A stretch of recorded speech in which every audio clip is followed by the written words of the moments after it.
No one covers New Hampshire like we do. WMUR News 9 Tonight starts right now. And tonight, police in the U.S. Virgin Islands are investigating the death of a woman originally from New Hampshire. Thanks so much for joining us. I'm Troy Lynch. Our Ariel Metropolis joins us now with more of what we learned about this investigation. Ariel, really great stuff. Thanks so much. But a cold night around New Hampshire.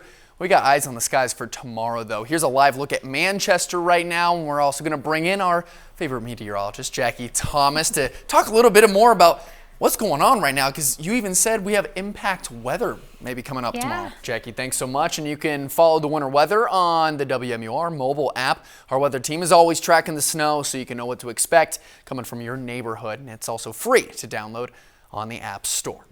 Now, hikers in the North Country are being told to not leave anything valuable in their cars when they hit the trails. Now, this comes after multiple car break-ins at parking lots for some of the popular trailheads. And police say 8 cars were broken into just last weekend at the Flume and Falling Waters parking lot. Some personal items were reportedly stolen.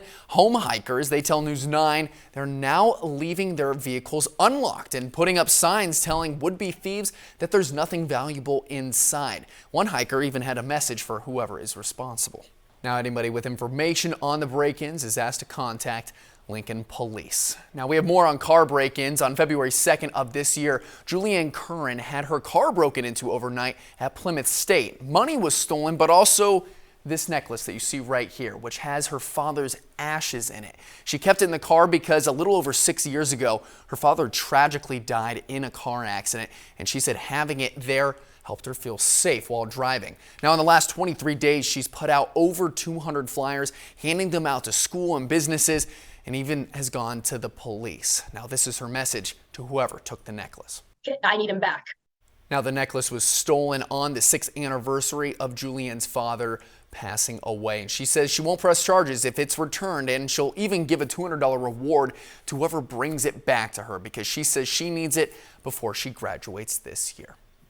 Now, an update to a seemingly bizarre story we brought you just yesterday. A Manchester man who discovered a stranger's camper parked in his driveway says it's gone now. Jeff Christensen says someone just dropped it on his property and then left. And we've since learned the right owner has been found and that it's gone now, but it's still not clear how it got there in the first place.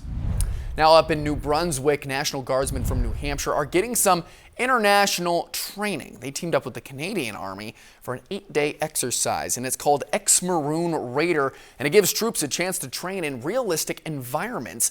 In a social media post, the Canadian Army says exercises like this let them prepare to respond to natural disasters. Now, 1 year and 1 day removed from the start of the war in Ukraine, demonstrations like these, they're not going anywhere. This was the scene in Paris today as hundreds of people protested Russia's actions and called for an end to the war. Now, meanwhile, a much more subtle conflict is going on to supply the war effort. As a new wave of aid arrives in Ukraine, the U.S. warns China not to help Russia. ABC's Patrick Reevell explains.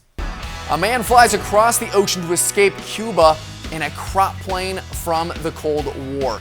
The reaction from U.S. officials tonight.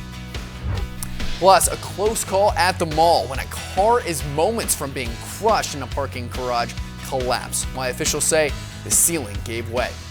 In California, doing a New Hampshire impression as a blizzard blows on through the severe weather system, freezing some sunshine-soaked cities. 5 people are dead tonight after a medical flight crashes in Nevada. It happened outside Reno just last night. Victims included a pilot, flight nurse, paramedic, a patient, and that patient's family member. We still haven't been given the exact cause of the crash, but a statement was released Saturday morning by the Regional Emergency Medical Services Authority, saying its immediate focus is to help team members, families, and responding agencies following the crash. Now, a pilot who escaped Cuba by flying across the ocean is being granted asylum in the United States. Ruben Martinez, this man right here, Ruben Martinez Machado, made headlines around the country for his 270-mile trip all alone. He made the flight alone in a Soviet-era crop duster airplane, and the 29-year-old says he was wrongly arrested twice and just wanted to get away. And he arrived 4 months ago and immediately went to an attorney, and American authorities have decided to grant him political asylum. that could take me down.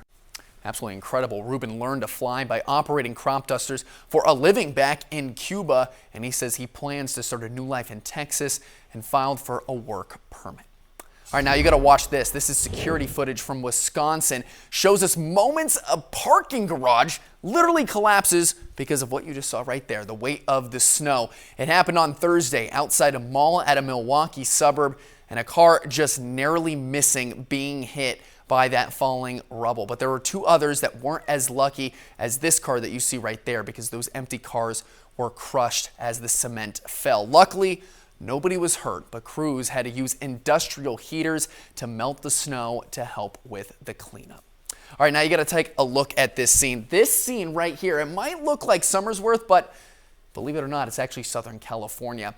Or how about this, a site that looks like Hampton Beach, but it's really Pebble Beach. A severe weather system has now been dumping snow in unusually sunny spots and doing damage as it moves across America. As ABC's Jacqueline Lee reports, it's heading for us next. Jacqueline Lee, ABC News, New York. All right, now back here at home, you might have seen really cool lights like this in the night sky. Our photographer Chris snapped this shot from Concord. It's absolutely incredible. It's speechless. That beam of light was visible. It's where you were looking to the east. Now we got to bring in meteorologist Jacqueline Thomas, because Jackie, I have a lot of questions. I mean, it's beautiful, but Can I be real with you? Okay. Is this from aliens? You know, it almost looks like it. It really does. A couple more systems late in the week. All right, if you were watching the game right before this, you know the Celtics and Sixers added another classic battle to their rivalry. Going down to the final seconds, the man, the myth, the legend, Jonathan Marshall, he's going to show you how it ended coming up next in sports. That game in Philly, man, it's going to be a special run for the Celtics. It has that feeling. Yeah, I can see NBA title in their future. Jonathan, thanks so much. We'll be right back. Well, an American icon arrives here in New Hampshire in the form of the Oscar Mayer Wienermobile. You got to take a look at this. The beloved vehicle was in Merrimack for the annual Winter Carnival, and the massive hot dog bus travels all around the country, just bringing joy and filling bellies, and it's absolutely magical to watch. That does it for News 9 tonight. Thanks so much for staying up late with us. You have a great evening, and we'll see you tomorrow.